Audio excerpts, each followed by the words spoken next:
아, 에, 지금 교회 음악을 지금 강의를 많이 안 하더라고요. 근데 우리 이 신학교에서 또 이 한 학기 동안에 우리 대제목은 짧은 인생과 영원한 찬양입니다. 인생은 짧다, 예술은 길다. 인생은 짧고 예술은 길다. 이렇게 하는 이야기를 들었죠? 근데 우리 찬양은 길다 정도가 아니고 영원하다는 거죠. 왜 그렇습니까? 찬양은 우리가 천국 가서 할 일은 뭐예요? 찬양이기 때문에. 그런데 이 찬양이 많이 왜곡되어 있어요. 그래서 이 한 학기 동안에 짧은 인생 영원한 찬양이란 이 제목으로 대제목으로 말씀을 나누고자 합니다. 우리 본문 말씀 한번 읽겠습니다. 이사야 43장 21절에 이 총 우리가 본문이라고 정했습니다. 이사야 43장 21절 말씀을 읽습니다. 이 백성은 내가 나를 위하여 지었나니 나의 찬송을 부르게 하려 함이라. 할렐루야. 네. 중요한 것은요, 하나님이 우리 인생을 지은 목적을 여기서 말씀하시고, 그 다음에 여기 보면 나의 찬송입니다. 나의 찬송. 네? 자세히 보세요. 여기에 보면 우리가 부르는 찬양, 우리가 부르는 찬송, 이것이 누구 거라고요? 하나님 거예요. 영어로 my place라고 분명히 되어 있습니다. 그래서 찬양도 내가 마음대로 부르는 게 아니고 하나님 것을 우리가 정말 최선을 다해서 올려드리는 것이죠. 우리 모두는 이 세상에 태어나서 각자 자기에게 주어진 그 한 평생을 살아가다가 하나님께로 갑니다. 그래서 연습이 없는 일생이라고 합니다. 어떤 이들은 이 한평생을 사는 우리네 인생을 여러 가지 비유하여서 말하는 것을 보게 됩니다. 인생은 무대에 올려진 한 편의 연극이다. 또는 인생은 단거리 경주가 아니라 마라톤 경주라고 이야기합니다. 인생은 바다 위를 항해하는 한 척의 배다고 또 이야기합니다. 인생은 하루하루 자기의 책을 쓰는 것이다. 이렇게 인생을 여러 가지 비유해서 표현을 하고 있는 것을 볼 수 있습니다. 성경 히브리서 9장 27절 말씀은 한 번 죽는 것은 사람에게 정한 것이요 그 후에는 뭐가 있다? 심판이 있다고 말씀하고 있습니다. 그런데 우리 인생에 대해서 많은 생각할 때가 있는데 그때가 어디냐 하면 죽은 사람을 앞에 놓고 장례를 치를 때입니다. 그 자리에서 느끼는 인생이라는 것은 어떤 것이냐면 참 허무하고 덧없는 것이 인생이구나 이렇게 생각을 합니다. 성경에 보면 다윗을 이은 이 왕이 된 이 솔로몬은 인생의 모든 부귀영화를 참 많이 누린 사람입니다. 그런 그가 인생의 말년에 자기를 돌아보면서 전도서 1장 2절 3절에서 이렇게 고백하죠. 헛되고 헛되며 헛되고 헛되니 모든 것이 어떻게 하다고? 헛되도다 라고 이야기합니다. 사람이 해 아래서 수고하는 모든 수고가 자기에게 무엇이 유익한고 이렇게 합니다. 인생이 얼마나 허무했으면은 그 부귀영화를 누렸던 솔로몬이 헛되다 하는 말을 5차례나 강조하고 있어요. 또한 하나님의 사람, 또 이스라엘 민족의 지도자였던 모세는 시편 90편 10절에서 이렇게 고백하죠. 우리의 연수가 70이요 강건하면 80이라도 그 연수의 자랑은 수고와 슬픔뿐이요 신속기간이 우리가 날아가나이다. 이렇게 탄식하면서 우리네 인생이란 풀과 같아서 아침에 꽃이 피어 자라다가 저녁에 벤바되어 마르는 것이라고 노래하고 있습니다. 또한 야고보서 4장 14절에서는 어떻게 얘기합니까? 내일 일을 너희가 알지 못하는도다. 너희 인생이 무엇이뇨? 너희는 잠깐 보이다가 없어지는 안개니라. 인생의 허무함과 덧없음을 말씀하고 있습니다. 사랑하는 여러분, 정말 여기서 말하고 있는 이 인생이 정말 우리 성도들의 삶이 정말 덧없고 허무한 뿐입니까? 결코 그렇지 않습니다. 우리의 삶이 세상 사람들이 다 말하고 있는 그런 짧고 덧없는 인생길이라 해도 우리는 자기에게 주어진 삶 속에서 하나님께서 우리를 이 땅에 보내신 뜻과 목적을 이루어드리기 위해서 최선을 다할 때 그것이 그냥 허무한 삶만 되는 것이 아니라는 것입니다. 우리는 하나님께로부터 나서 하나님 거 가지고 빌려 쓰다가 하나님께로 다시 돌아가는 존재들입니다. 그렇기 때문에 우리가 각자에 주어진 이런 짧은 인생이 그토록 그래서 귀한 것입니다. 왜 우리의 인생이 귀한 것입니까? 하나님의 구원하심과 천국의 유업이 우리가 살아 있을 때 결정이 나기 때문입니다. 인생을 얼마나 오래 살았는가 보다는 어떻게 살았느냐가 더 중요하다는 것이죠. 그렇다면 우리 각자에게 허락하신 귀한 시간들을 어떻게 사용해야 하는가는 말할 것도 없이 하나님의 영광을 위해서 살아야 된다는 것입니다. 그러면 오늘 그런 하나님의 영광을 위해서 우리가 살아가야 되는데 하나님의 영광을 우리가 어떻게 올려드립니까? 가장 바른 방법, 이것이 바로 하나님을 우리가 찬양하는 것이에요. 할렐루야. 여러분 얼마나 하나님을 찬양합니까? 얼마나 많은 찬양합니까? 오늘 우리는 예수 그리스도의 우리를 구원하신 놀라운 구원의 사랑, 또 하나님의 사랑의 감격을 이 찬양을 해야 된다는 것입니다. 오늘 우리가 평생 동안 찬양을 했습니다. 또 우리가 지금까지 예배를 드리면서 찬양했습니다. 여러분 근데 우리가 예배를 어릴 적부터 드렸다 하시고 한 60년간을 찬양을 했다고 봅시다. 예배를 드렸다고 합시다. 그러면 여러분 찬양한 게 얼마나 되는 줄 아세요? 내 지금 살고 있는 이 평생 내 나이에 비해서 여러분 새벽기도 한 번도 안 빠지고 또 주일날 와서 열심히 찬양했다 해요. 근데 따지고 보면은 100일밖에 안 돼. 100일. 100일밖에 안 돼요. 내 그 수많은 그 세월 속에서 60, 70, 80까지 살면서 하나님께 드려진 찬양은 100일이라고. 100일. 그것도 한 번도 새벽기도 한 번도 안 빠졌을 때. 그렇다면 주일만 나와서 그럼 며칠? 20일 찬양하다 하는 거예요. 자, 그것이 중요한 게 아니라 우리가 그 짧은 우리가 찬양하는 그 시간이 한 곡 한 곡이 그냥 흘러가는 그런 찬양하면 안 되겠지 않습니까? 생각해 보세요. 그래서 이 강의를 듣고 또 다시 한번 나를 돌아보면서 이제 불러지는 한 곡 한 곡의 찬양이 얼마나 귀한 찬양인지를 우리가 알지인데 전에같이 그렇게 불러서는 안 된다는 거죠.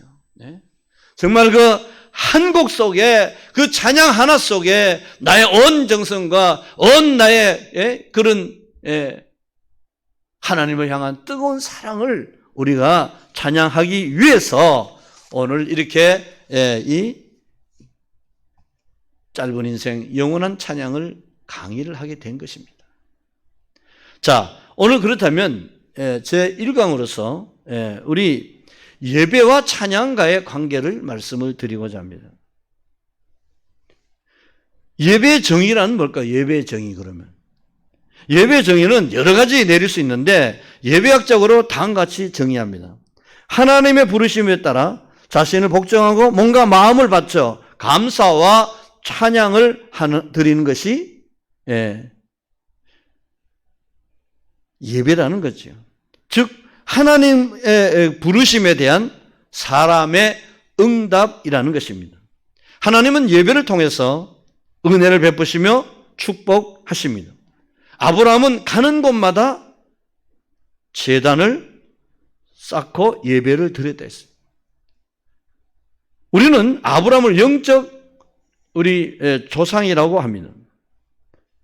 그렇다면 우리도 마땅히 우리의 삶 그 자체가 예배가 되어야 될 줄로 믿습니다.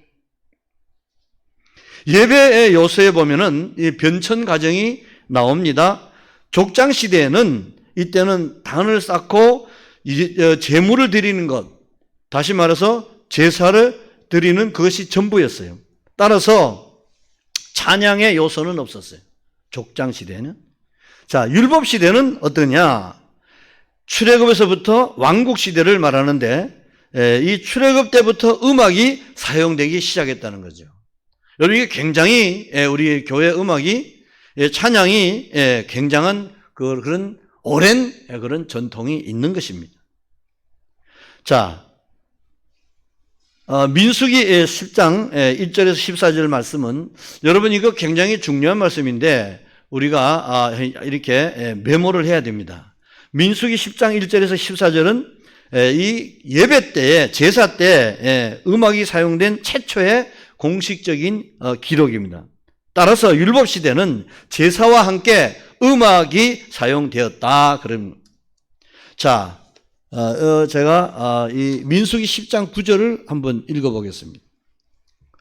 또 너희 땅에서 너희가 자기를 압박하는 대적을 치러 나갈 때에는 나팔을 울려불지니 그리하면 너희 하나님 여호와가 너희를 기억하고 너희 대적에서 구원하리라. 할렐루야. 무슨 말씀입니까? 이 나팔은 음악이에요. 그래서 그 찬양이 나올 때 하나님이 그것을 기억해서 이 대적을 물리쳐준다는 거예요. 자, 그 다음에 바벨론 시대, 바벨론으로 끌려간 뒤에는 제사도 드릴 수 없었고 다만 간직해서 가져온 그 두루마리를 모여서 읽으면서 애통하게 했습니다. 아니 예배 드리지 못하니까. 지금 코로나로 인해서 정말 우리나라가 전 세계가 얼마나 어렵습니까? 예배 못 드리게 하잖아요. 숨통이 막히죠. 거기서 바벨론의 포로 생활할 때 예배를 드릴 수가 없어. 그래서 그때 찬양은 없었다는 거예요. 시편 137편에 보면은 이런 말씀이 있어요. 지금 포로 생활하고 있는데 자 너희들 찬양 잘하잖아. 그래가지고 노래 한번 불러봐. 그러니까 얼마나 그 조롱하는 거죠.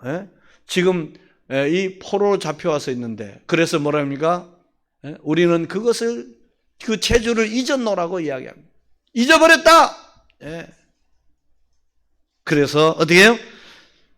바벨론 시대에는 이 찬양이 없었다. 그거 다시 예루살렘으로 귀환하면서 회당 예배가 시작되었고 이때는 성경 강론이 예배의 중심이 되었어요. 자, 예수님 당시에는 어떠냐? 예수님도 찬양을 한 기록이 있습니다. 마태복음 26장 30절 말씀에 마태복음 26장 30절 말씀에 최후의 만찬을 하고 그 다음에 찬미하며 나간다 그랬어요. 예수님 당시에 그렇게 이 성찬과 세례가 예배의 중요한 요소로 나타났지만 여기서 이 찬미하고 갔다 그랬습니다.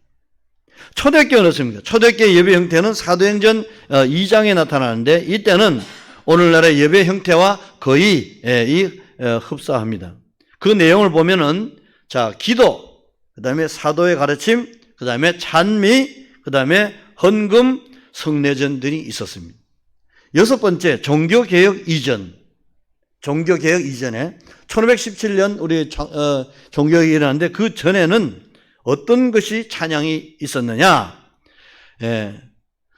성찬 예식이 예배의 중심이었어요. 성찬 예식이 중심이었어요. 근데 음악은 누구만 불렀다? 교회. 찬양은 누구만 불렀다? 신부들만 담당해. 신부들만. 예.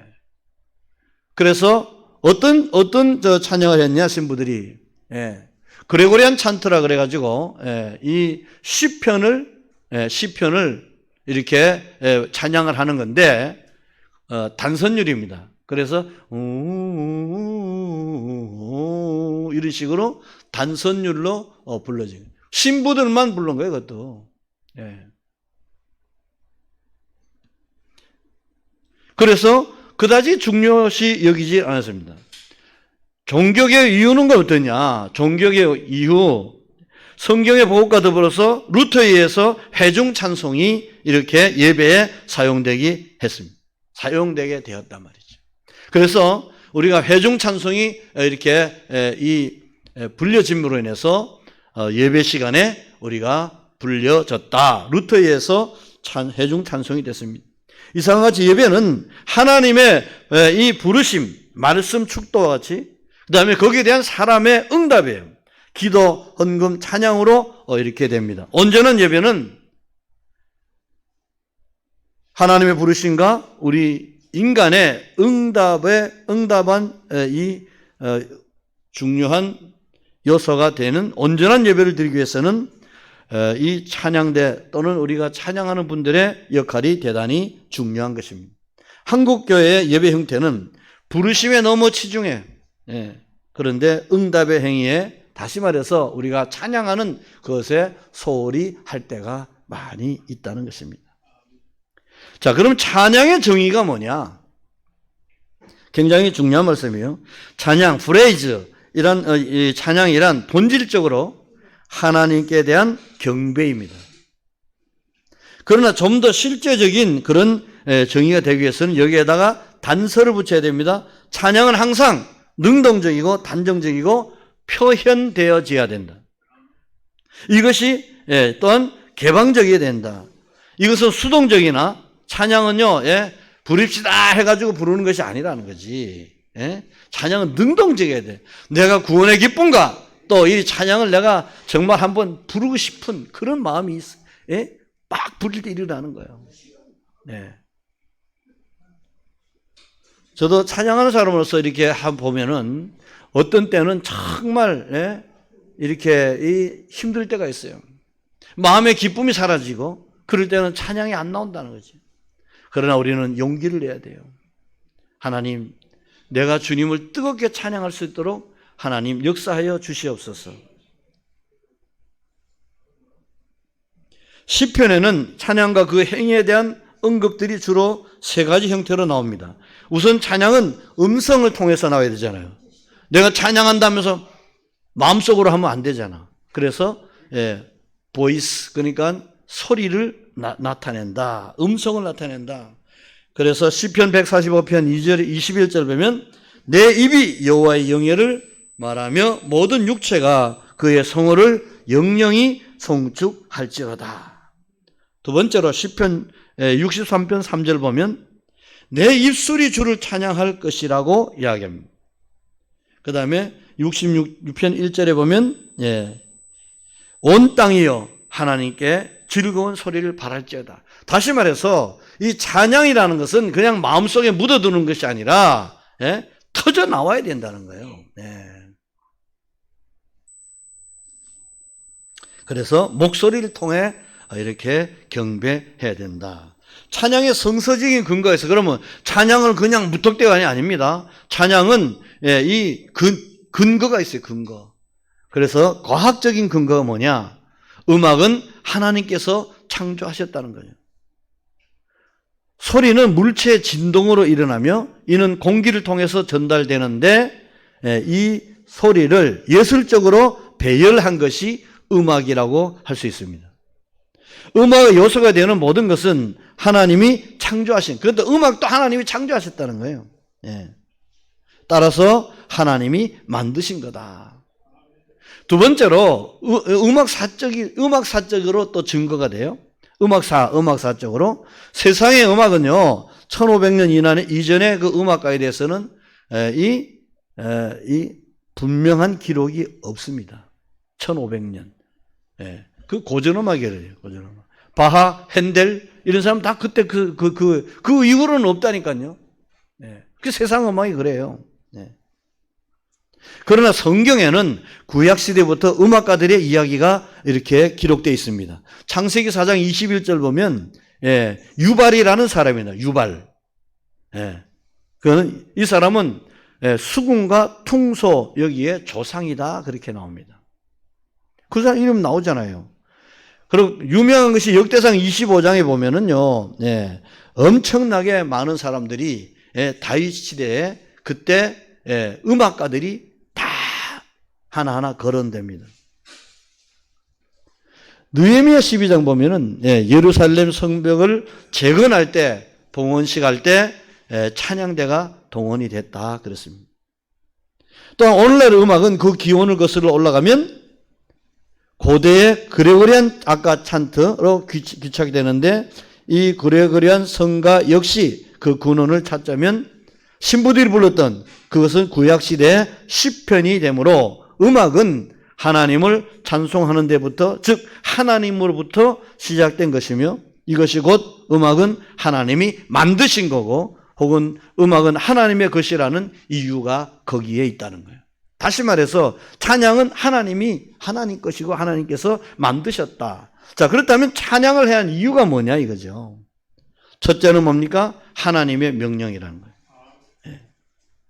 지금 민수기 10장 10절에 제사 때 찬양을 하라는 것은 하나님의 명령이에요. 예배 드릴 때 찬양하라는 것은 하나님의 명령이다. 그리고 찬양은 제사장들이 담당할 것을 명했어요. 찬양을 시키면서 누가 해야 된다는까지 하나님이 명확하게 이 말씀하셨어요.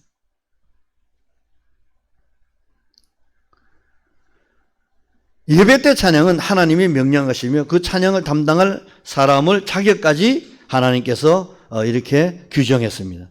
따라서 최초의 찬양대는 모세 때부터 시작되었으며 다윗 왕 때는 288명이 역대상 25장에 보면은 그 당시에 찬양대가 288명이라고 딱 정해져 있어요. 솔로몬 왕 때는 약 4,000명 정도가 대단한 거죠. 4,000명이 찬양을 했다면 솔로몬 때는 4,000명이었어요. 그 당시 전 세계 인구가 얼마나 됐겠어. 근데 4,000명, 지금도 그런 찬양대는 없어요. 제가 연합 찬양대 지휘할 때 한번 굉장히 많이 한번 한 적이 있는데 거기서 할렐루야를 하는데 정말 가슴이 아주 떨리더라고요. 저도 한 4,000명 정도 지휘하고 싶은데 대단한 생각을 해보세요. 얼마나 우렁차겠어. 하나님 얼마나 기뻐하시겠어. 그러나 사람이 많고 적은 것보다도 내가 한 사람이 부르더라도 하나님이 받으실 만한 찬양이 안 되면은 그거 4,000명도 헛일이라는 거죠. 스룹바벨 때는 250명의 찬양대가 임무를 맡았습니다. 두 번째, 첫째는 하나님의 명령이에요. 찬양하는 이유가. 두 번째는 인간의 창조 목적이에요. 그게 아까 금방 우리가 본문을 말씀드렸잖아. 이 백성은 내가 나를 위하여 지었나니 나의 찬송을 부르게 함이라.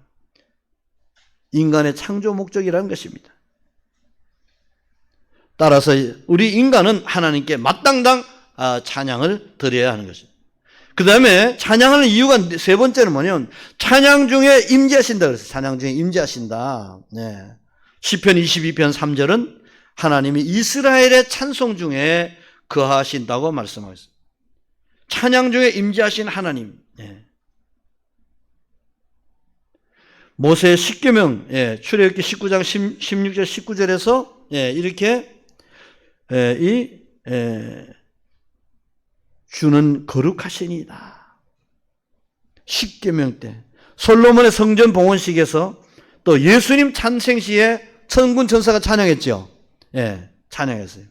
이 기절들은 하나님이 찬양과 더불어 사람에게 나타나신 것이며 또 하나님은 항상 천사들의 찬송 중에 거하시고 계심이 이사야 6장 3절에서 말씀하고 있습니다.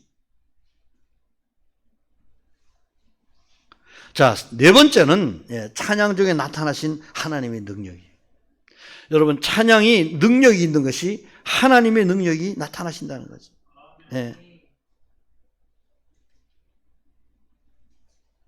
민수기 10장 9절 10절 아까 말씀할 때 이 나팔을 보면 하나님이 기억하시고 다 이 적군을 멸해준다 그랬어요. 하나님의 능력이에요. 하나님 우리의 찬양을 들으시고 이를 기억하여 능력을 베풀어 주신다. 자, 그럼 어떤 유형이 있느냐? 여호수아 6장 1절에서 5절 보면은 여리고 성을 함락할 때 뭐 했어요? 양각 나팔을 불었죠. 제사장들이. 그걸 찬양으로 보신다는 거죠. 두 번째, 암몬 모압 군대가 이렇게 연합해서 쳐들어왔을 때 역대하 20장 보면은 찬양대를 전진 배치했어요. 찬양대 무슨 힘이 있습니까? 그러나 그때 놀랍게 했어요. 그래서 역대하 20장 20절을 이 교회 음악에서는 상당히 최초에 하나님께서 역사하시는 그로서 뭐 이게 적군을 격파시킨 그것을 제일 굉장히 크게 치고 있습니다. 그 다음에 바울과 실라가 여러분 이 빌립보 감옥에서 이렇게 잡혀가지고 죽도록 두드려 맞죠. 그래가서 그때 어떻게 해요? 찬양했잖아요. 바울과 실라가. 그럴 때 어떻게 해요? 다 열렸죠. 이거는 대단한 그런 역사를 신약에서는 말씀하고 있습니다. 이와 같이 성경 외에도 찬양을 통해 역사하시는 하나님의 능력을 우리 주위에서는 많이 만나볼 수 있습니다. 특별히 주기철 목사님이나 순교자들이 그냥 순교한 게 아니에요. 다 찬양을 하면서 내 주를 가까이 하게 합니다. 정말로 그 참 고통 가운데서 그 찬양의 힘이 있는 거예요. 그 찬양을 부르면서 다 그렇게 순교했어요. 그러고 특별히 회개한 사형수가 이 사형장에 이렇게 갈 때 찬양을 했다는 것입니다. 또 무엇보다도 하나님을 기쁘시게 하는 일이기 때문에 이거는 굉장히 중요해. 하나 적어 놓으셔야 돼요. 시편 69편 30절에서 31절 말씀에 보면 내가 노래로 하나님의 이름을 찬송하며 감사함으로 하나님을 광대하시다 하리니 이것이 소 곧 뿔과 굽이 있는 황소를 드림보다 여호와를 더욱 기쁘시게 할 것이다. 이것은 성경에서 유일하게 찬양을 물질로 이렇게 비유한 그런 성경입니다. 소 한 마리 얼마예요, 요새요? 소 한 마리 한 800만 원 한다더라고. 우리가 찬양 한 번 할 때 어떻게 해요? 800만 원 소를 드리는 것보다 하나님이 더 기뻐하신다는 것입니다.